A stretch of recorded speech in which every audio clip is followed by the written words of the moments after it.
요한계시록 19장 6절에서 10절 말씀입니다. 또 내가 들으니 허다한 무리의 음성과도 같고 많은 물소리와도 같고 큰 우레 소리와도 같은 소리로 이르되 할렐루야 주 우리 하나님 곧 전능하신 이가 통치하시도다. 우리가 즐거워하고 크게 기뻐하며 그에게 영광을 돌리세. 어린 양의 혼인 기약이 이르렀고 그의 아내가 자신을 준비하였으므로 그에게 빛나고 깨끗한 세마포옷을 입도록 허락하셨으니 이 세마포옷은 성도들의 옳은 행실이로다 하더라. 천사가 내게 말하기를 기록하라. 어린 양의 혼인잔치에 청함을 받은 자들은 복이 있도다 하고 또 내게 말하되 이것은 하나님의 참되신 말씀이라 하기로 내가 그 발 앞에 엎드려 경배하려 하니 그가 나에게 말하기를 나는 너와 및 예수의 증언을 받은 내 형제들과 같이 된 종이니 삼가 그리하지 말고 오직 하나님께 경배하라. 예수의 증언은 예언의 영이라 하더라. 아멘. 오늘 이 본문으로 어린 양의 혼인잔치라는 제목으로 말씀을 나누겠습니다. 우리가 지난주에 요한계시록 19장 1절에서 6절까지 보면서 네 번의 할렐루야를 보았죠.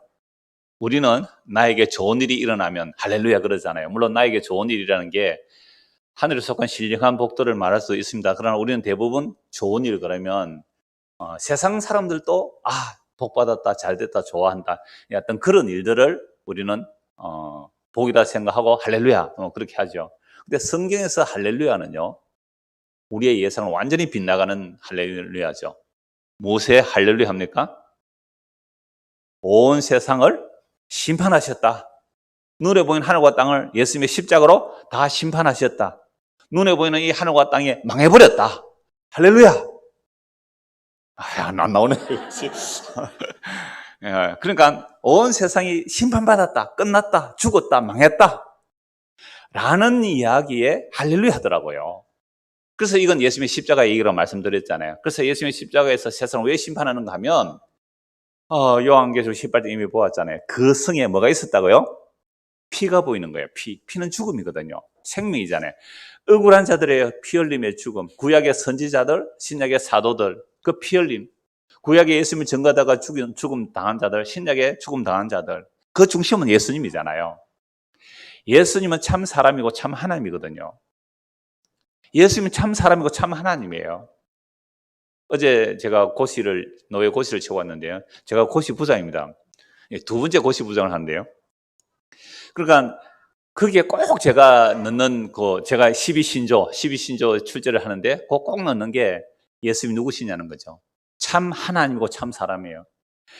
천지를 창조하신 참 하나님과 영광이 동등하신데 자기를 비워 스스로 종의 모습으로 오셔서 십자가에 죽기까지 하셨는데 십자가에 죽는 분은 사람이라야 죽잖아요. 하나님 못 죽잖아요. 그래서 하나님의 영광을 완전히 버리고 참 사람으로 오셨기 때문에 죽을 수 있는 분으로 오셨어요. 이건 정말 어떤 세상의 책에도 경전에도 없는 유일한 그리고 독특한 성경의 계시예요. 하나님이 사람이 되셔서 사람의 손에 죽임을 당하는 이야기. 이 십자가죠. 그러면 하나님이 사람이 되어 오시는데 세상 사람들이 더구나 하나님을 잘 섬긴다는 바리새인 서기관 대제사장들 날마다 하나님께 제사 드린다는 그들이 그 예수를 십자가에 못 박아 죽였다면 도대체 죄가 뭐냔 말이에요. 죄가. 그래서 예수님께서 그 대제사장 서기관 바리새인들을 향하여 이 독사의 새끼들아 정말 무시무시한 말씀하셨잖아요. 그러나 우리가 아무리 내 스스로 나는 거룩하고 예배를 잘 드리고 헌금을 잘하고 봉사를 잘한다 할지라도 우리 죄를 알지 못하고 예수를 믿지 아니하면 그건 독사의 새끼들이라 마귀의 자손들이라 성경 분명히 그렇게 말씀하고 있거든요. 정말 엄청난 말씀입니다. 그래서 이 세상이 왜 망하느냐? 이미 십자가로 망한 세상인데 왜 망하느냐? 하나님의 아들의 피를 흘린 땅이기 때문에 망해요. 이게 악한 포도 품꾼 비유에 나오잖아요. 주인이 포도를 만들어 놓고 소작농들에게 소작을 줬죠. 그럼 제때 세를 바쳐야 돼요. 안 줘요, 세를. 그래서 종들을 보니까 때리고 죽여요. 아니 왜 이럴까? 두 번째 또 종들을 보내요. 근데 또 때리고 죽였어요. 포도원 주인이 마지막으로 이렇게 생각한 거예요. 이들이 내 아들을 보내면 존경하겠지 해서 아들을 보내니까 어떻게 하세요? 아들을 죽여버리고 이 포도원 내가 차지하자. 이걸 유대인들이 알아들어요. 그러니까 이 유대인들이 예수께 이렇게 말씀드리죠. 주님, 우리에게 그런 일이 안 일어나기를 원합니다. 그런 일이 안 일어나기를 원합니다.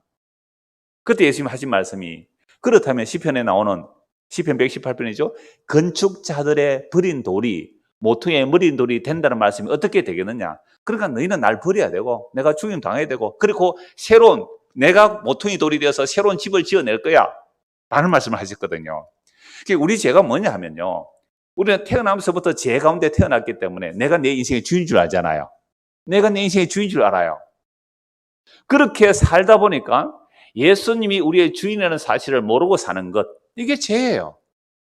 그래서 예수님이 와서 너희들은 다 내 말 들으라. 내가 진짜 주인이거든. 뭐시라 카노? 하고 예수를 밀쳐 죽여버렸단 말이에요. 이게 십자가 사건이에요.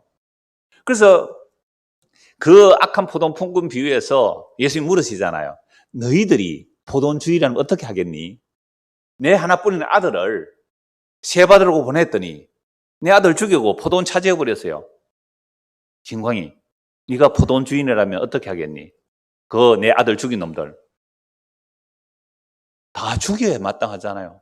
다 죽어 마땅합니다. 그러니까 겁이 나서 그런 일이 우리에게 일어나지 않기를 원합니다. 그때 예수님 말씀하셨잖아요. 그렇다면 건축자의 버린 돌이 모퉁이 돌이 된다는 이 말씀이 어떻게 이루어지겠느냐. 그러니까 이 일은 반드시 일어나는 거야 라고 말씀하셨어요.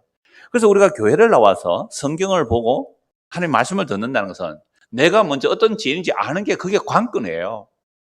그래서 제가 고시할 때마다 꼭 넣는 그 답안지가 또 그거에 있어요. 앞으로 우리 교회에서 장로 고시실수 기억해 두세요. 성령이 임하면 우리의 뭘 알아요? 죄와 비참함을 알아요. 우리 성령이 임하면 자기의 죄와 비참함을 알아요. 오늘 처음 교회 오신 분이 계시거든요. 죄와 비참함이 뭔지 몰라요. 그래서 말씀을 듣다 보면 성령이 임해요. 성령이 임하면 내 죄가 뭔지 알아요. 와, 내가 이렇게 죄인 줄 몰랐다. 그게 구원이에요. 내가 이렇게 죄인 줄 몰랐다. 내 죄로 이렇게 비참한 줄 몰랐다. 할 때에 예수를 믿게 되거든요. 이 은혜가 우리 모두에게 임하기를 소원합니다. 그래서 지난주에 1절에서 6절까지 보면서 네 번의 할렐루야는요, 세상 심판받았습니다 라는 말의 할렐루야예요. 근데 그 심판 속에는, 십자가라는 심판 속에는 또 무엇이 있어요? 피의 신원이 일어나거든요. 그래서 이미 요한계시록 앞에서 봤습니다.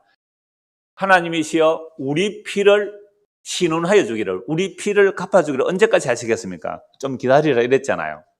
그 피의 신원이 십자가로 일어나죠. 그래서 예수님의 십자가는 심판도 이루어졌고 구원도 이루어졌다는 놀라운 선포죠. 그래서 할렐루야라고 말합니다.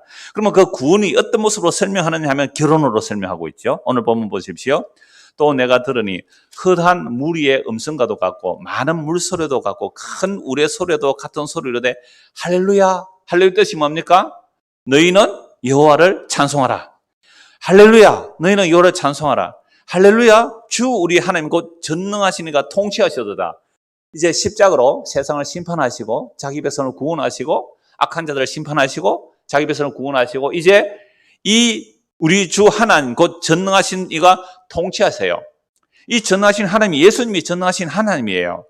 그래서 하나님이 통치하시는데 원래 세상도 다 하나님이 통치하세요. 그런데 사탄의 머리를 그 십자에서 깨뜨려 버리기 때문에 온전히 주와 그리스도의 나라로 통치하고 계시는 거예요. 그래서 이 세상은 지금도 그리스도의 통치를 받지 않는 자들은 누가 다스리고 있습니까? 이 세상에 공중권세 잡은 자, 예병 곧 마귀 사탄을 하는 자들, 아직도 머리는 깨어졌는데 아직도 꿈틀거리고 있는 그들의 지배를 받고 있는 것이죠. 그래서 우리 하나님의 주와 그리스도가 되게 하셨다는 이 말씀이 어디에 나오느냐, 이미 앞에서 다 본 내용인데요. 요한계시록 10장 한번 보십시오. 요한계시록 10장 7절입니다. 일곱째 천사가 소리내는 날 그의 나팔을 불려고 할 때에 하나님이 그의 종 선지자들에게 전하신 복음과 같이 하나님의 그 비밀이 이루어지라. 일곱은 항상 마지막이잖아요. 그 일곱째 천사 소리내는 날, 일곱째 나팔, 이 10절에서 다 부러진 거죠. 그러면 이 일곱째 천사가 나팔을 불면 하나님이 그의 종 선지자들, 구약의 수많은 선지자들에게 전하신 복음, 구약 선지자도 뭘 받았어요? 복음을 받았어요. 복음은 뭐예요? 복음을 받아요. 복음. 하나님의 그 비밀, 즉 복음과 같이 하나님의 그 비밀, 하나님의 비밀이 구약의 선지자들이 받았는데 그 비밀이 알려진다. 그 비밀이 뭐냐? 11장 5절입니다. 11장 15절. 요한계시록 11장 15절 보십시오. 자, 드디어 일곱째 천사가 나팔을 불죠. 일곱째 천사가 나팔을 불매 하늘에 큰 음성들이 나서 이르되 세상 나라가 우리 주와 그의 그리스도의 나라가 되어 그가 세세토록 왕노릇 하시리로다 하니. 일곱째 나팔 불었습니까? 안 불었습니까? 불었죠. 불었는데 어디서 불었어요? 십자가 안에서 부러졌기 때문에 세상 사람들은 몰라요. 십자가 안에 들어온 사람만 알아요. 십자가 보면 믿는 사람은 알아요.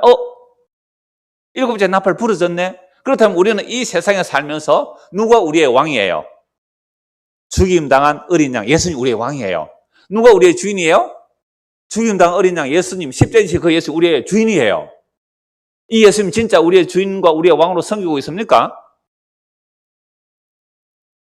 항상 이럴 때는 소리가 약해요. 예수님, 그런데 이 예수님이 십자가 지신 예수님이라고 이니까 사람들이 안 좋아하잖아요. 그래서 주와 그리스도가 되셨다는 말은 죄와 사망에 잡혀있는 우리를 예수님의 피로 건져내셔서 하나님께서 우리를 예수 피를 적용해서 우리를 건져내세요. 그래서 하나님의 사랑의 아들의 나라로 옮겨놓았다 그래요. 하나님의 아들은 예수님이에요. 하나님의 아들 나라에 옮겨놓고 우리를 피로 값주고 사셔서 하나님의 아들을 옮겨놓고 하나님의 아들 예수님의 신랑이고 구원받은 우리를 뭐라 그래요? 신부라 그래서 교회는 그래서 이런 교회라는 단어가 여성명사예요. 여성명사. 그러니까 남자 여자 없어요. 교회 안에는 다 뭐예요? 여자예요. 여자. 교회는 여자. 그러니까 여자인 교회, 이 교회를 예수님의 신부로 삼았다. 이 내용이에요. 자, 그래서 오늘 보면 7절을 보십시오. 19장 7절입니다. 우리가 즐거워하고 크게 기뻐하며 그에게 영광을 돌리시에 어린 양의 혼인이 이르렀고요. 기약은 원래 없는 말이에요. 어린 양의 혼인이 이르렀고 그의 아내가 자신을 준비하였으므로 이렇게 되어 있죠.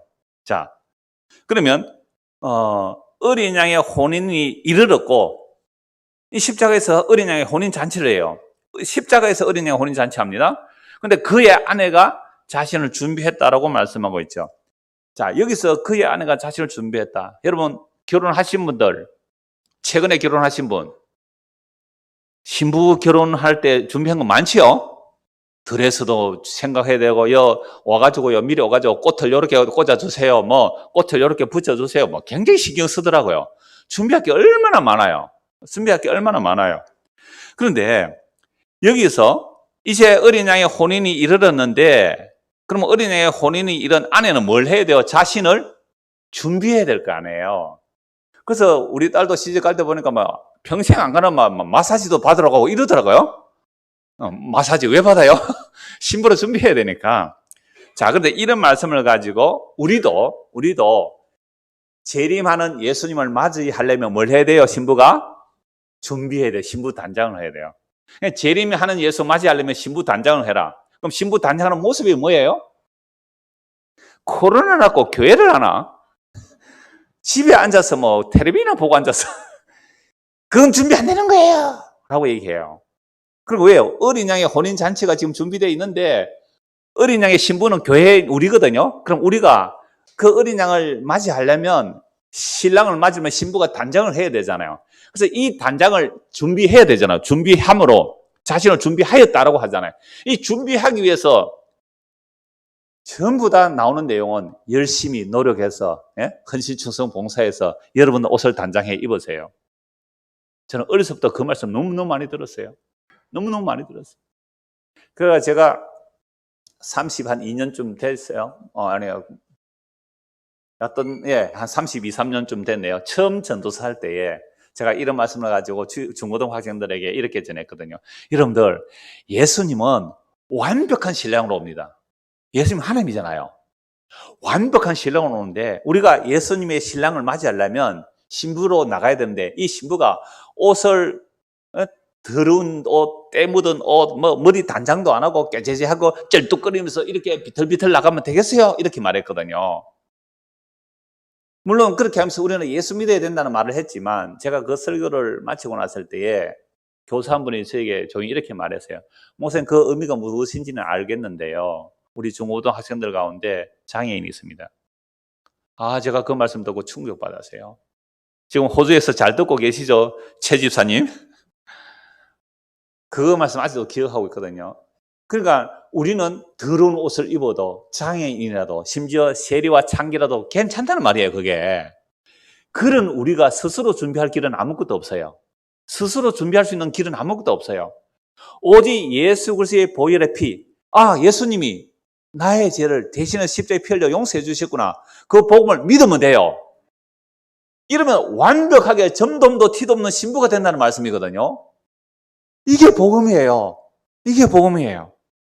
자, 그래서 오늘날 예수님의 재림을 맞이하려면 신부 준비를 잘 해야 된다 그러는데, 예수님 재림을 맞이할 때요, 신부 준비 잘해서 예수님을 맞이하려면 그 사람은 심판받습니다. 내가 신부 준비를 완벽하게 해서 예수님의 재림하는 예수를 맞이하려면 그때 그 신부는 심판받는다니까요. 이게 무슨 말일까요? 우리 인간의 행위로 재림할 예수를 맞이할 수 있는 사람은 아무도 없다 이 말입니다. 그래서 재림하기 전에 십자가 지신 예수님을 신랑으로 맞이하세요. 이래 아멘 소리 작잖아요. 왜? 십자가 지신 예수는 신랑이 멋이 없어요. 고운 모양도 풍채도 흠모할 만한 아름다운 것도 없어요. 침 뱉고 사람들이 뺨 때리고요. 그럼 예수님 어떻게 했어요? 눈 가리나고 주먹을 치고 누가 때리는지 맞춰봐라. 예수님 얼굴에 침을 뱉었어요. 그러면 그 예수님에게 가서 예수님 나의 신랑이에요 하고 나선 사람 있습니까? 없습니까? 한 명도 없습니다.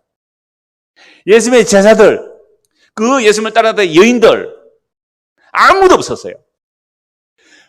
침뱉음 당하고 조롱당하고 십자가 달려 죽는 그 예수님에게 주님 당신이 나의 신랑이에요. 나와 결혼해 주세요 한 사람이 한 명도 없다니까요. 그래서 십자가 지신 예수님을 영접하지 아니하면, 십자가 지신 예수님을 지금 믿지 아니하면 재림 예수 아무리 준비해봤자 그때는 심판밖에 없어요. 그 영광의 주님 앞에 어떻게 자기 인간이 행위로 나갈 수 있느냐 이 말이에요. 그래서 오늘 교회 처음 오신 분이 계신다 해서 제가 얼른 예화를 하나 생각했어요. 여러분 이몽룡 아시죠? 춘향전에 이몽룡이가 과거에 합격했어요? 떨어졌어요? 합격하고 무슨 꼴로 왔어요? 거지 꼴로 왔어요. 그러니까 이 춘향이 엄마는 어떻게 하세요? 아이고 우리 선생님 망했구나 하고 막 완전 천대하죠. 천대. 그리고 막 사또도 막 아주 우습게 여기잖아요. 근데 누구는 거지라도 받아줘요? 춘향이는 받아줬잖아요. 거지라도 내 낭군님이라고. 그런데 나중에 암행사 출도에 하고 보니까 뭐예요? 거지로 온 이몽룡이를 무시한 자들은 어떻게 돼요? 숨기에 바빠요. 도망가기에 바빠요. 너무 우스운 예지만 천지를 창조하신 하나님 우리를 구원하려고 우리보다 더 낮은 죄인의 모습으로 왔기 때문에 사람들은 다 조롱하고 멸시했단 말이에요. 근데 그 조롱하고 멸시한 그 예수를 신랑이 나의 신랑이라고 받아들일 자가 누가 있겠느냐 이 말입니다.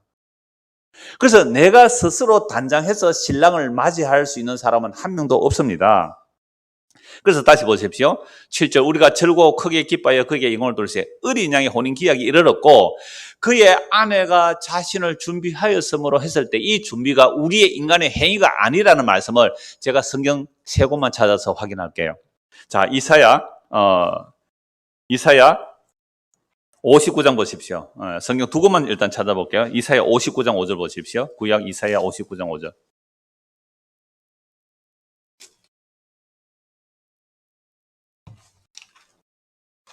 우리가 그동안 예수님 재림할 때 준비된 신부 되려고 얼마나 애썼는지 몰라요. 저도 청년 때에 복음의 핵심, 어떤 성경의 핵심 그런 설교 많이 들은 적이 있는데요. 그분 설교를 듣고 오신 권사님 한 분 계시더라고요. 그분은 늘 그래요. 예수님이 완벽한 신랑을 오는데 우리가 신부가 예복을 입고 가야 되는데 이 예복을 우리가 성도의 옳은 행실로 만들어야 되니까 여러분들 성도의 옳은 행실 몇 개 만들었어요? 성도의 옳은 행실. 서로 성도의 옳은 행실이 옷 1m짜리 한 가닥으로 합시다. 한 가닥 행위 하나가. 그러면 예를 들어서 내가 준비해야 된다면 어느 정도로 준비해야 되느냐면 마음을 다하고 힘을 다하고 목숨을 다하고 힘을 다하여 주 너의 하나님을 사랑하고 이와 같이 내 이웃을 내 몸같이 사랑 그런 행위로 형제가 밥 한 그릇 사줬어요. 계산 없이. 전혀 계산 없이. 정말 하나님의 사랑, 이웃 사랑 그 마음으로 내가 형제를 섬겼어요. 그 마음으로 연보했어요. 그 마음으로 헌신하셨어요. 그럼 그게 옳은 행실이라고 해요. 근데 가만히 생각해보니까 나는 하나도 없더라고요. 그럼 어떻게 해요? 신랑 입장해가 신랑이 멋지게 오는데 신부인 나는 뭐예요? 빨가벗고는 갈 수 없잖아요. 그러면 열심을 낼까요, 안 낼까요? 진짜 열심을 냅니다. 그래서 옷을 듬성듬성하면 다 보이잖아요. 그래서 어떻게 망사 같은 거 입으면 안 되잖아요. 촘촘하게 짜라고. 저기 계시네요. 촘촘하게 짠다고 고생 되게 하고 왔습니다. 고생 되게 하고. 다 날리고 왔죠. 그래서 복음 듣는 교회는 가난한 사람들 온다. 촘촘하게 짜다가. 자, 이사야 59장 5절 한번 보십시오. 이사야 59장 5절. 독사의 알을 품으며, 우리 생각은 독사야, 독사. 독이라 독, 알을 품으며. 그러니까 내가 밥 한 그릇 먹자. 왜 밥 먹자 했어요? 진짜 하나님을 사랑하고 이웃을 사랑하는 마음으로 뭔가 노림수가 있어요. 밥 먹자 할 때 조심하세요. 그러니까 독사의 알을 품으며 거미줄을 짜나니 그 알을 먹는 자는 죽을 것이요 그 알이 밟힐 적 터져서 독사가 나올 것이라. 그 짠 것은 옷을 입을 수 없을 것이요 그 행위로는 자기를 가릴 수 없을 것이며 그 행위는 제약의 행위라. 그 손에는 포악한 행동이 있으며 그 발은 행하기에 빠르고 무지한 피를 흘리기에 신속하며 그 생각은 악한 생각이라. 황폐와 파멸이 그 길에 있으며 그들은 평화의 길을 알지 못하며 그들이 행하는 곳에는 정의가 없으며 굽은 길을 스스로 만들어내니 무릇 이 길을 밟는 자는 평강을 알지 못하느니라. 우리의 평소의 생각은 뭐라고요? 독사의 생각이고, 그래서 만들어내는 옷감은 거미줄이에요. 남 해치는 거란 말이에요. 이런 것을로 만들어서 거룩한 제사장 복장을 입었어요. 대제사장 복장을 입었어요. 바리새인은 랍비, 서기관, 백성들의 존경을 받아요. 그 그들먹거리는 옷을 입고. 이게 뭐라고요? 독사의 독이 입고 거미줄로 만드는 옷을 입었어요. 64장 6절. 우리가 만들어 입은 옷이 이거란 말이에요. 가장 거룩하다는 옷이 그런 옷이에요. 64장 6절입니다. 이사야 64장 6절. 무릇 우리는 다 부정한 자 같아서 우리의 의는 다 더러운 옷 같으며 우리는 다 잎사귀같이 시들므로 우리의 제약이 바람같이 우리를 몰아가나이다. 여러분, 너희의 의가 바리새인과 서기관의 의보다 못지 않으면 천국 못 간다 그랬거든요, 예수님께서. 바리새인과 서기관의 의를 예수께서 최고의 의로 봐준 거예요. 근데 바리새인과 서기관의 의라는 것조차도 예수님 뭐라고 말씀하셨어요? 이 독사의 새끼들을 해버렸거든요. 그러니까 물론 바리새인 서기관들 중에 외식하는 자들도 있죠. 그러나 바울 사도 같은 사람은요, 정말 하나님을 사랑하는 열심으로 예수 믿는 사람 잡아 죽였잖아요. 그러니까 바리새인과 서기관의 의의 최고 정점이 바울인데, 그 바울은 율법의 의로 흠이 없다 그랬어요. 율법의 의로 흠이 없는 그 의를 가지고 누구 죽였어요? 예수를 죽였습니다. 예수 믿는 사람 죽였어요. 그러니까 우리가 만들어 입은 옷이라는 것이 이렇게 독사의 독이고 거미줄이고 더러운 옷인데요, 그걸 갖추고 입고 신랑 맞으러 간다고요? 큰일 날 소리죠. 그래서 우리가 신랑을 준비해서 옷을 입는 게 아니고 신랑 쪽에서 옷을 마련해서 우리에게 입혀주세요. 그걸 우리는 어떻게 하면 돼요? 값없이 받아서 입으면 돼요. 자, 찬송가 아까 했던 251장 한번 보십시오. 251장. 아까 찬송가 한 번 더 하고 싶은데 내가 되게 철저했습니다. 251장 3절 보세요. 제악에 물든 영혼들을, 우리가 제악에 물든 영혼이 나오는 것은 악과 독밖에 없거든요. 영혼들을 아무리 위선하고 포장하고 형제님 사랑합니다 해도 그 속에는요 천겹만겹 다른 생각들이 들어있어요. 제악에 물든 영혼들을 주께서 피로 씻으시네. 무엇으로 씻어요? 예수님의 십자가에 피로 씻으시네. 지금도 흐르는 그 피에 눈보다 더 희게 씻으라. 4절. 비할 수 없는 그 은혜를 어떻게 해요? 믿는 자에게 거저주네. 형제여, 주 앞에 나와서 더 지체 말고 곧 받으라. 오늘 처음 오신 분 예수 믿으시고요, 예수 믿음으로 내 죄가 용서받아 그 값없이 거저주시는 거예요. 내 책 하나 공짜로 줬잖아요. 그거 그냥 받듯이, 감사합니다 받듯이 예수 그냥 값없이 받으세요. 제가 왜 그러냐면 오늘 처음 와가지고 다음에 안 온다 할 수 있잖아요. 그냥 오늘 나는 저번에 마지막으로 설교하는 거예요. 그래서 값없이 받으세요. 고기 끄떡 했습니다. 이름도 아직 모르니까 고기 끄떡 했어요. 그러면 완벽하게 점도 티도 없는 완벽하게 깨끗한 정결한 처녀가 된다고 해요. 이게 예수 믿으면 누구든지 그리스도 안에 있으면 새로운 피조물이라. 이전 것은 지나갔으니 보라 새 것이 되었도다. 아멘. 제가 종종 예를 들었잖아요. 제 후배 중에, 저 시골 후배 중에 하나가 결혼했는데 남편이 바람을 피웠어요. 그래서 할 수 없이 이혼을 하고 다른 이제 또 그분은 뭐 사별을 했는지 그분하고 결혼을 했어요. 그러니까 결혼했는데 그 고신척 교회거든요. 저도 고신 출신인데. 그래서 그 담임 목사님한테 우리가 이제 이래 살림을 합쳐 살아야 되니까 목사님 와서 기도 한번 해주시고, 뭐 예식도 안 하고 그냥 가족들 모여서 기도 한번 하고, 이렇게 했으면 좋겠습니다 하니까 고신 목사님이니까 안 된다 그러더래요. 왜 안 된다 그랬냐면 벌써 살림을 합쳤잖아 이런 거예요. 말이죠. 살다 보니까 합쳤는데 기도 못 해주겠다 그래요. 그거라면 7이거든요. 7이 받아야 돼요. 아니 결혼도 안 하고 어떻게 합쳐요 살림을. 그래서 못 해준다 그래요. 그래서 저한테 왔더라고요. 내가 갈게. 가서 뭐랬는지 아세요? 고린도서 5장 17절 읽었어요. 자, 여기 헌신랑과 헌신부가 있습니다. 그런데요, 이 사람들이 예수 믿어요.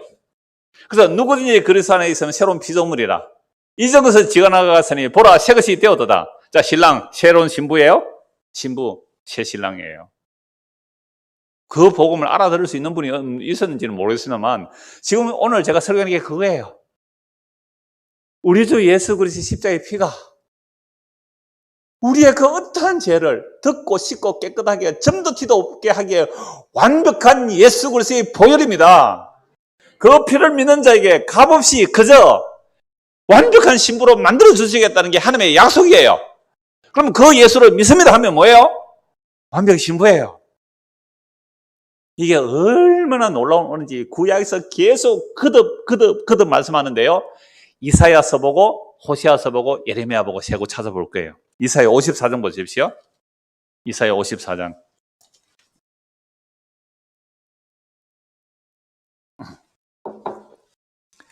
이사야 54장 1절입니다. 잉태하지 못하며 출산하지 못한 너는 노래할지어다. 여러분 고대 사회, 특히 유대 사회에서 잉태를 못하고 결혼했는데 아이를 못 낳으면 이건 저주로 받은 것처럼 보거든요. 얼마나 가족에게 냉대받고 천대받는지요. 그래서 7 여자가 한 남자를 붙들고 내가 먹고 내가 옷 입을 테니까 당신 이름으로 호적에 좀 올려달라고 했단 말이에요. 왜요? 결혼 못하고 아이 못 낳으면 유대 사회는 그냥 수치예요. 자, 그래서 잉태하지 못하면 출산하지 못한 너는 노래할지어다. 산고를 겪지 못한 너는 외쳐 노래할지어다. 이는 홀로 된 여인의 자식이 남편 있는 자의 자식보다 많음이라 여호와께서 말씀하셨느니라. 아니 홀로 있는 여자가 어떻게 아이를 낳아요? 남편 있는 자식보다 아이가 많겠대요. 잉태하지 못한 여자예요? 출산도 못한 여자예요. 결혼했는데 애도 못 낳고 혼자 된 여자 어떻게 아이를 가질 수 있어요? 그런데 홀로 된 여인의 자식이 남편 있는 자의 자식보다 많음이라 여호와께서 말씀하니라. 홀로 된 여자, 아이도 못 낳은 여자에 아이 있겠다 라고 하면서 네 장막틀을 넓히며 내 처소의 휘장을 아끼지 말고 널리 펴되 너의 줄을 길게 하며 너의 말뚝을 견고히 하라. 그러니까 집을 넓게 지으라 이 말이죠. 왜? 아이 줄겠다 이 말이죠. 이는 네가 좌우로 퍼지며 내 자손은 열방을 얻으며 황폐한 성읍들을 사람 살 곳이 되게 할 것입니다. 이 정말 엄청난 말씀인데요. 이거 뭐 옛날에 22년 전에 이사야 말씀하면서 다 들은 내용입니다. 그러니까 아이를 낳을 수 없는 여자에게 내가 너에게 남편 있는 자보다 아이를 많이 주겠다. 장막틀을 넓히라 하는 이 말씀이 뭐냐 하면 없는 데서 있게 하시잖아요. 죽은 자를 살리는 방식이에요. 이게 사라가 아이 가지는 마찬가지죠. 사라가 이삭을 낳을 때도 생리가 끊어진 여인이에요. 90세 된 여인. 결혼해서 아이 못 낳는 여인. 한 번도 아이 낳아본 적이 없는 여인. 그 불임의 여성이잖아요. 그런데 생리도 끊어진 할머니에게 아이 낳는데요. 비웃었어요. 내 나이에 무슨 아이를. 하나님 농담합니까? 아니야, 내년에 아이 나올 거야. 이거 사라도 웃고 아브라함도 웃었어요. 이 나이에 무슨 아이를요. 그래서 내년에 아이를 낳았잖아요. 그게 없는 데서 있게 되었고 죽은 자 가운데서 살려내는 방식으로 나오는 게 하나님의 약속의 능력입니다. 오늘 저와 여러분들이 예수를 믿습니다라고 했다 할지라도 그 나에게서 나온 거예요. 하나님이 우리에게 줘서 나오는 거예요. 우리는 믿음이 없어요. 죽었어요. 죽은데 하나님께서 믿음을 넣어줘가지고 그 믿음이 우리에게 나오게 한 거예요. 이게 없는 데서 있게 되는 거고 죽은 자를 살리는 방식이잖아요. 아이 못 낳는 자에게 아이 줄 거니까 장막터 넓히라는 거죠. 그래서 내가 성읍을 사람 살 곳이 되겠다. 이게 뭔 얘기냐? 4절 보세요. 이사야 54장 4절. 두려워하지 말라. 네가 수치를 당하지 아니하리라. 놀라지 말라. 네가 부끄러움 보지 아니하리라. 이게요. 어릴 때에 바람을 피해서 이혼해서 쫓겨나거나 남편이 죽어서 과부가 됐거나 하거나 간에 어떤 자녀 못 가지면 이런 모습이에요. 두려워하지 말라. 네가 수치를 당하지 아니하리라. 놀라지 말라. 네가 부끄러움을 보지 아니하리라. 네가 네 젊었을 때의 수치를 잊겠고 과부 때의 치욕을 다시 기억함이 없으리니. 젊을 때 치욕이 뭐예요? 에스겔 16장 보면 어려서 버림받은 계집아이로 나오잖아요. 그 치욕을 다시 기억함이 없으니. 다시 기억이 안 해도 된대요. 이는 너를 지으시니가 누구라고요? 내가 네 남편이잖아. 여러분 세상에요, 남자들 이런 말에 속지 마세요. 당신 내하고 결혼하기 전에 누구하고 사귀었지? 언제 그런 사람 없습니다. 에이, 나도 사귄 적 있는데 네 솔직히 말해봐라. 내가 용서해줄게. 절대 말하면 안 돼요, 인간은. 말하면 그때부터 지켜요. 그런데요, 하나님은요, 우리의 모든 과거를 묻지도 따지도 안 하세요. 그리고 용서하시면요, 진짜 기억을 못 하시는 하나님이에요. 성경이 얼마나 복음이에요. 우리가 우리의 죄를 자백하면 저는 미쁘시고 어로시아 우리의 죄를 사실 뿐만 아니라 기억조차 아니하세요. 와, 기억조차 아니하세요. 이 놀라운 복음의 내용이 얼마나 풍성한지요. 그래서 저는요, 이게 왜 좋냐면 제가 죄인이라서 그래요. 얼마나 죄인 줄 알게 이런 복음이 너무 좋은 거예요. 그래서 내가 네 젊었을 때 수치를 기억을 안 하겠대요. 이는 너를 지으시니가 네 남편이라. 그의 이름은 만군의 여호와 있으며 내 구속자는 이스라엘의 거룩한 이시라. 그는 온 땅이 하나님이라 이름을 받으실 것이라. 여호와께서 너를 부르시되 마치 버림을 받아 마음에 근심하는 아내 곧 어릴 때에 아내가 되었다가 버림을 받은 자. 율법에서 왜 버림받아요? 가늠해서 버림받았다는 거예요. 그래서 버림받아 발발 떨고 있는 거잖아요. 함과 같이 하실 것이라. 네 하나님께서 말씀하시느니라. 내가 잠시 너를 버렸으나 반드시 하나님께서 자기 백성을요 심판하시고 구원해내시거든요. 잠시 너를 버리서나 큰 긍휼로 너를 모을 것이요. 내가 넘치는 진노로 내 얼굴을 너에게 잠시 가리서나 영원한 자비로 너를 긍휼히 여기리라. 내 구속자 여호와께서 말씀하셨느니라. 고난은 잠시, 자비는 영원. 진노는 잠시, 긍휼은 영원. 이는 내게 노아의 홍수도 같도다. 내가 다시는 노아의 홍수로 땅에 범람하지 못하게 하리라 맹세한 것 같이 내가 네게 노하지 아니하며 너를 책망하지 아니하기를 맹세하였노니. 그리고 노아 홍수를 반복 안 한다 그랬잖아요. 물론 맞아, 불로 심판하는데 노아에게 홍수로 심판하겠다는 그 언약이 영원한 것처럼 내가 너를 노아 언약 때처럼 내가 너를 용서하고서는 다시는 책망하지 않겠다라고 맹세하는 거죠. 산들이 떠나며 언덕들은 옮겨질지라도 나의 자비는 내게서 떠나지 않으며, 그러니까 눈에 보이는 하늘과 땅이 다 사라져도 내 자비는 네게서 떠나지 아니하며 나의 화평의 언약은 흔들리지 아니하리라. 너를 긍휼히 여기시는 여호와 곧 남편께서 말씀하셨느니라. 여러분 이 말씀만 다 하려고도요 2시간 3시간 해도 부족한 내용이에요.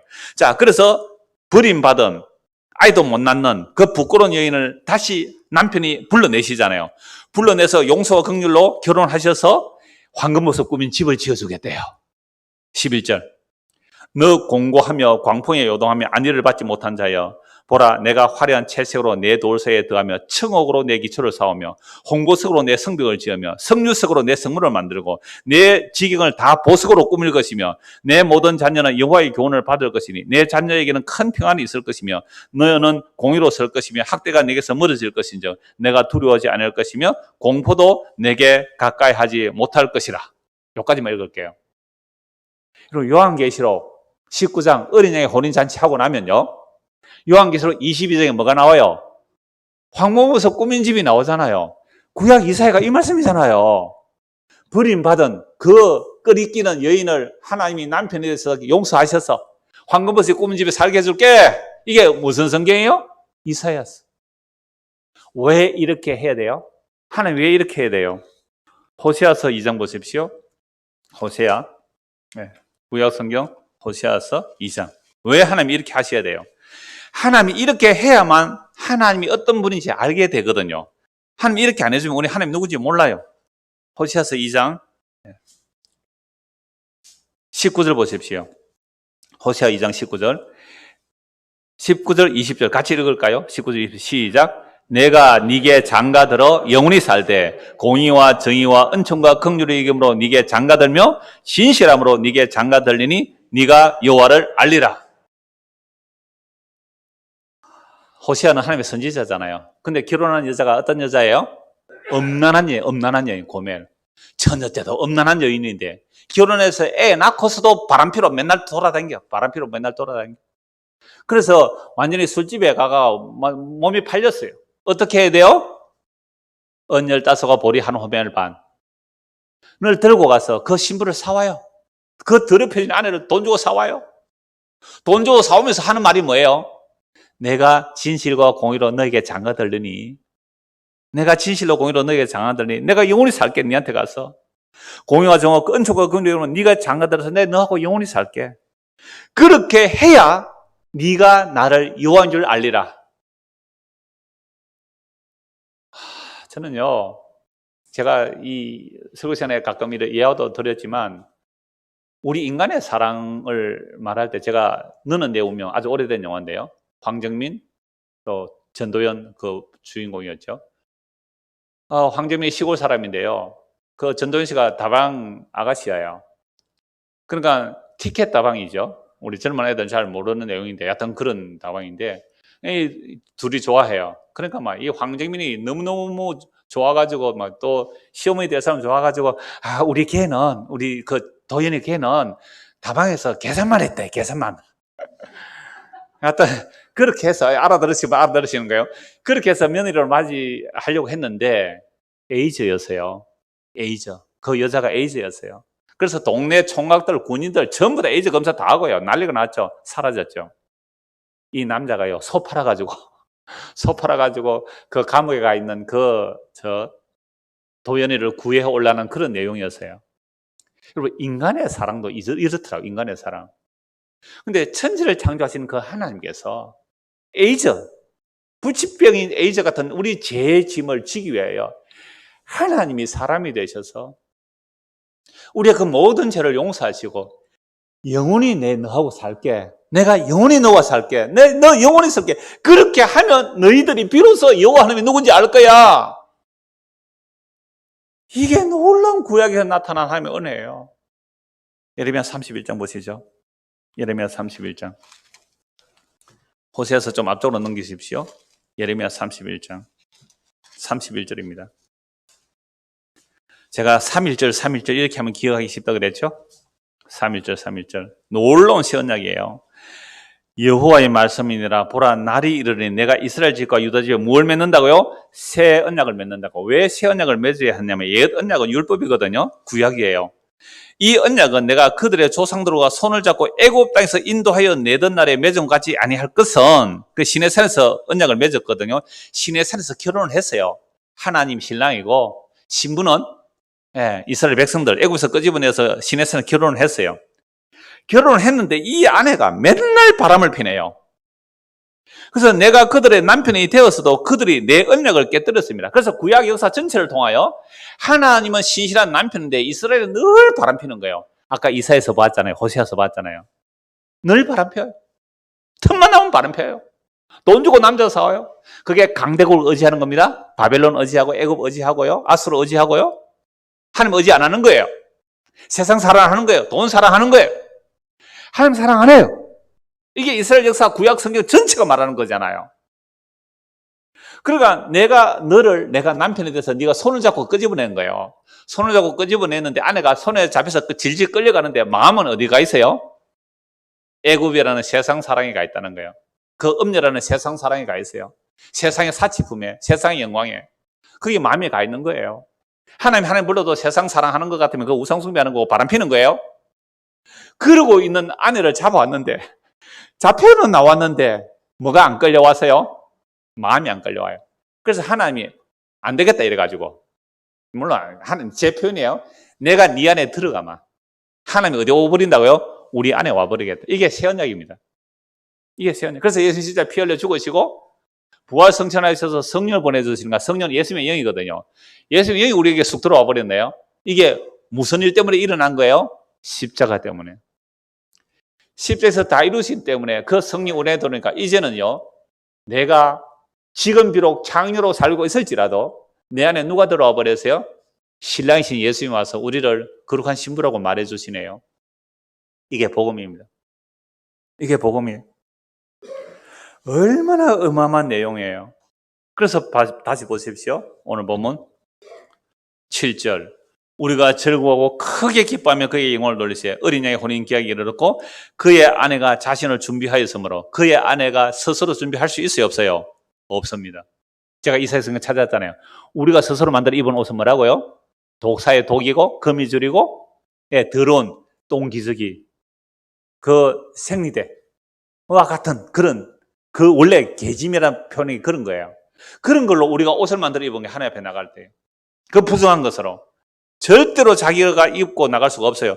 아내가 자신을 준비한 것이 뭐냐? 예수 믿은 거예요. 예수의 핏부름을 입은 거예요. 그래서 예복을 준비했다는데 이게 예수 믿었다는 말이고 믿었다는 것은 예수님께서 우리에게 주서 나오는 믿음이고요. 그 다음에 8절 보세요. 그에게 빛나고 깨끗한 세마포 옷을 입도록 뭐 했다고요? 허락하셨어요. 수동태요. 우리가 옷 못 입어요. 그에게 빛나고 깨끗한 옷을 입도록 허락해 주셨어요. 아시겠죠? 내가 가서 입을 수가 없어요. 입혀주셔야 되는 거예요. 입혀주세요.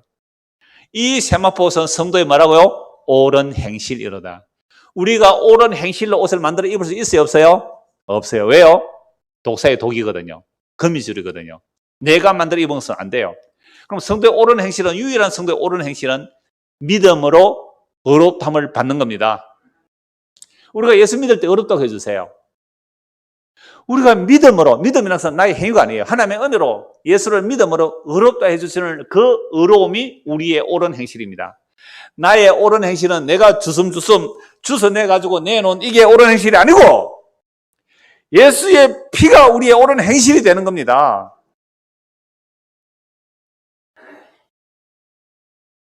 우리가 아무리 귀한 것 갖다 하나님께 바쳤다 할지라도 그건요, 더러운 거예요. 그래서 제가 그 인용 자주 했잖아요. 은혜가 갚은 부흥이라고. 요즘도 있을 거예요. 유튜브 찾으면요. 은혜 갚은 부흥이. 우리나라 건 아닌 것 같은데요. 정말로 부흥이가 다리가 부러졌어요. 우리 흥부와 그 제비 얘기처럼 그런 얘기예요. 다리가 부러져서 치료를 잘해줘서 날려보냈어요. 부흥이가. 새끼 부흥이가 떨어져서 날려보냈더니 이 부흥이가 고마워가지고 정말로 통통하게 살찐 자기가 배고픈데도 안 먹고 자기 주인에게 감사하다고 그걸 물고 창 너머로서 침대에 갖다 놓네요. 여러분, 부흥이가 은혜 감사하다고 박씨 물고 온 게 아니라 쥐를 잡아서 쥐를 잡아서 갖다 들이대요. 피 칠칠 흘리는 쥐를. 기걸 하고 입을 뒤집었었잖아요. 그 부흥이가 생각을 이렇게 한 거예요. 아, 우리 주인님의 취향은 쥐가 아니구나. 그 다음에 뱀을 잡았어요. 더 큰 뱀. 뱀을 잡아가지고 진짜 물고 와요. 더 기겁했잖아요. 나는 그게 우리가 하나님의 은혜를 입었다고 하나님께 은혜 갚으려고 갖다 드리는 게 쥐 잡아 바치고 예? 뱀 잡아 바치는 거예요. 이사야 66장 한번 보실래요? 성경에 그 말씀이 있어요. 이사야 66장입니까? 이사야 한번 보십시오. 정말 우리가 스스로 만들어 입은 옷은요, 안 돼요. 그걸로는. 이사야 66장 보십시오.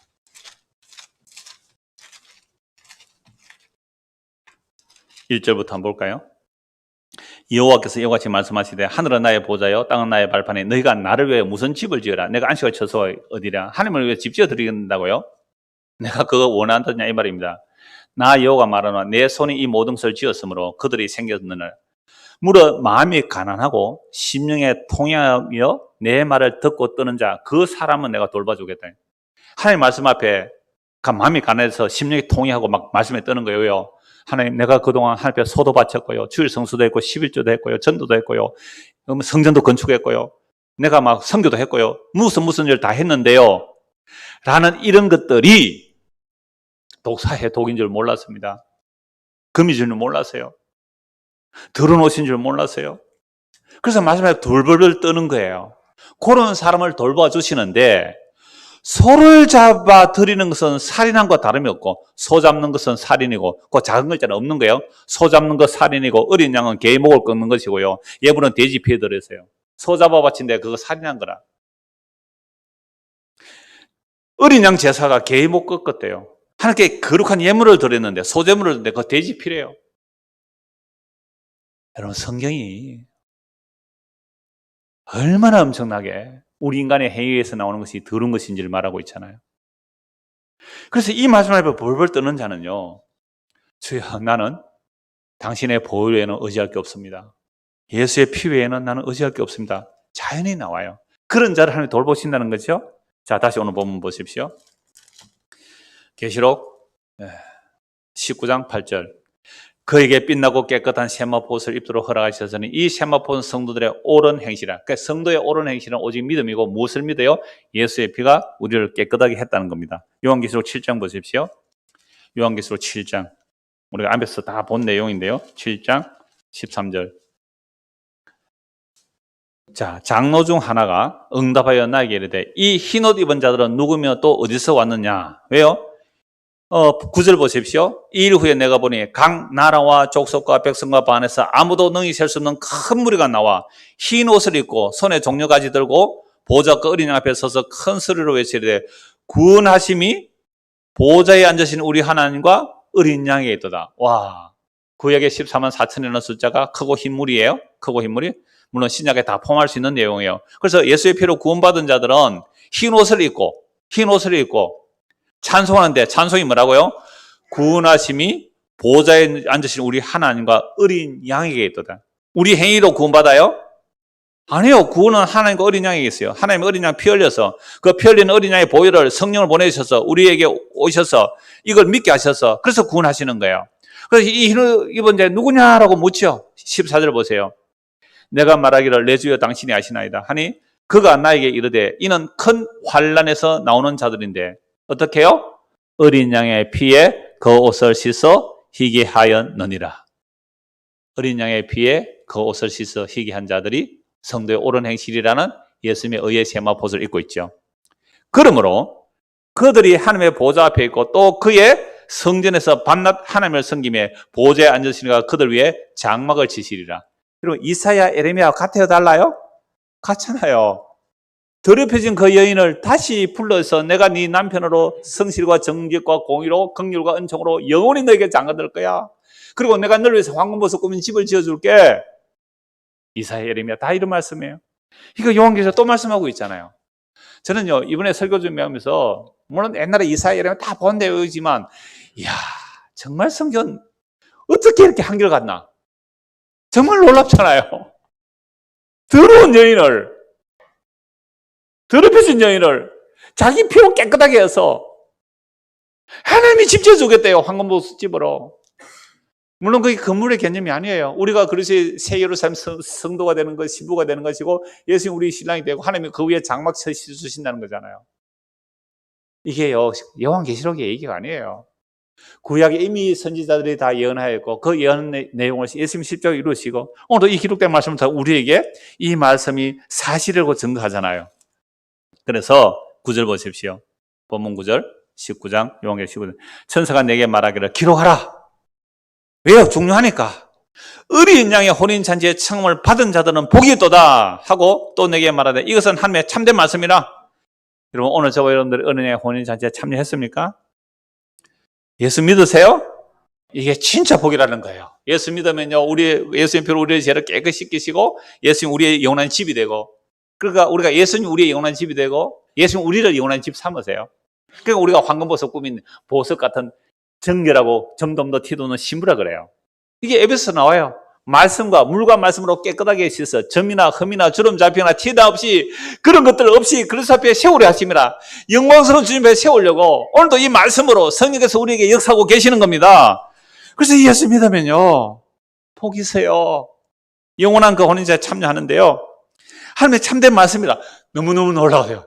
요한 이 계시본 너무 놀라. 그래서 막 그 말씀 전해주는 분에게 너무 고마워서 엎드려서 절을 하려고 하니까 이 천사가 하는 말이 나한테 절하지 말라고. 그 발 앞에 엎드려 경배하려는 그가 나에게 말하기를 나는 너와 및 예수의 증언을 받은 내 형제들과 같이 된 종이니 삼가 그러지 말라 그러잖아요. 지난주에 저 경기도 오신 분이 그래요. 목사님 어떻게 그렇게 복음을 알게 되었어요? 은혜죠. 그때 제가 막 이렇게 좀 부품하게 포장 탁 해가지고 이래서 내가 복음 알았습니다. 그 사람이 나한테 어떻게 할까요? 막 무릎 꿇고 경배하려고 할 거 아니에요? 아니에요. 나 개인적인 개수고요. 그러니까 우리는 증인이에요, 증인. 예수의 증언을 받아 내 형을 가지고 종입니다, 종. 그러지 말고 오직 하나님께 경배하라. 예수의 증언은 예언의 영이라. 이게 이제 이중축적으로 봐야 하나, 목적으로 되나, 하나는 소유권으로 보냐, 하나는 목적으로 보냐, 해석이 굉장히 많은데요. 예수의 증언이 예언의 영이라. 이게 뭐냐라고 하면요.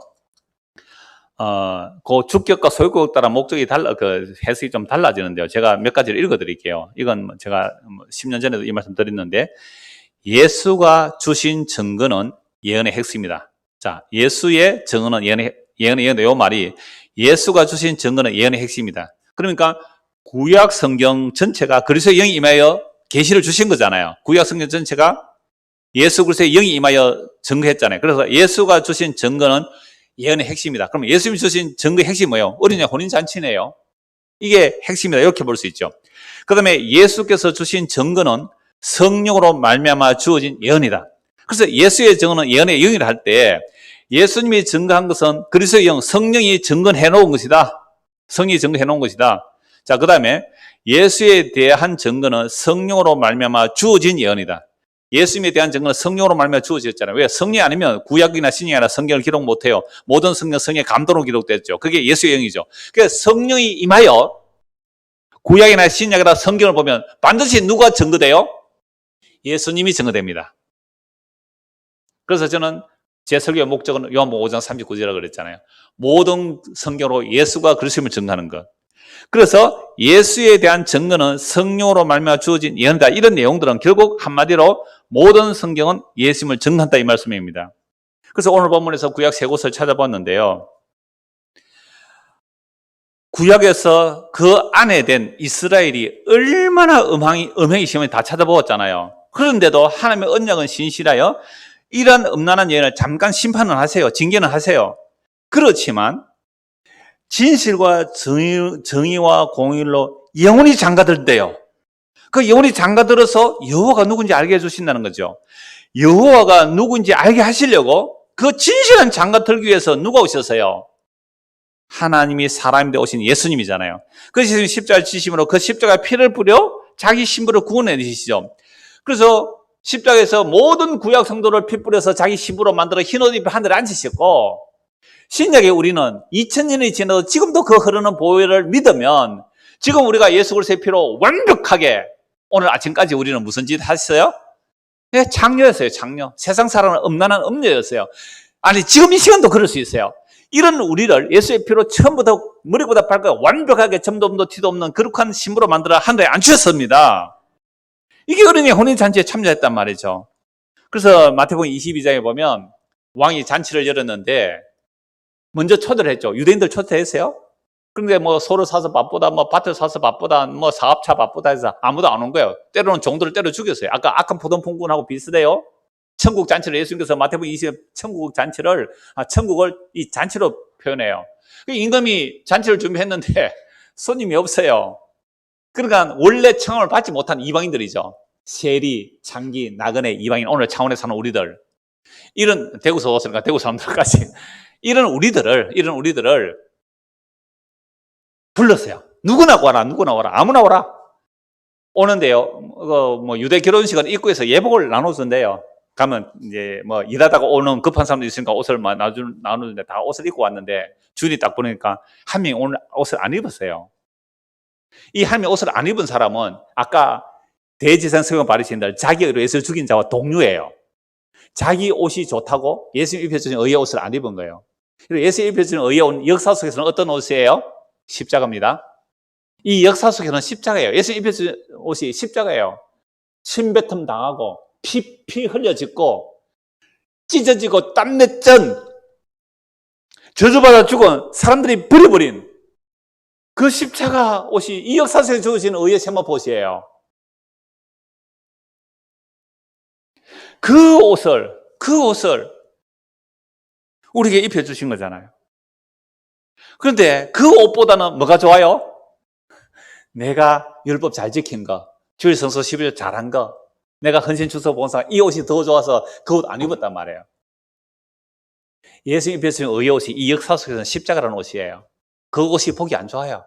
그래서 나 그거 안 입고 그거 제쳐두고 나는 내가 만드는 거 좋은 거 갖다 바치겠습니다. 쫓아내 저거. 쫓아내. 슬피 울며 이를 감이 있으리라. 완벽한 의미입니다. 놀라운, 오늘 말씀 연결해서 마태복음 22장 읽어보세요. 완벽해요. 우리가 어린이 혼인잔치에는요 오직 예수 그리스도의 그 피 뿌림만이 완벽하고 점도 없도 티도 없는 그 신부로 만들어내십니다. 이 일을 그냥 갑자기 한 게 아니잖아요. 창세전에 그리스도 안에서 택한 자들을 위하여 그리스도의 희생으로 이루어내실 것을 성경 전체가 말하고, 그에 그렇게 타락하고 음행하고 바람피는 그들에게 끊임없이 하나님께서는 징계하시지만 다시 불러서 내가 너에게 영원히 장가들게. 그래서 너를 나의 완벽한 신부로 만들어낼게. 이게 십자가로 나타난 하나님의 사랑입니다. 이 사랑을 값없이 주셨기에 그 놀라운 은혜를 값없이 받는 저와 여러분 되기를 소원합니다. 기도하겠습니다. 하나님 아버지, 그리스도의 피가 이 역사 속에서 얼마나 배척받은 모습인지 보여주시면서 동시에 완성된 그리스도의 영광은 얼마나 어마어마한지 성경은 다 계시하고 있습니다. 우리가 스스로 만들어 입은 옷으로는 결코 신랑을 맞이할 수 없습니다. 예수님께서 허락하여 입혀주신 옷은 예수 그리스도의 보혈로 만든 옷입니다.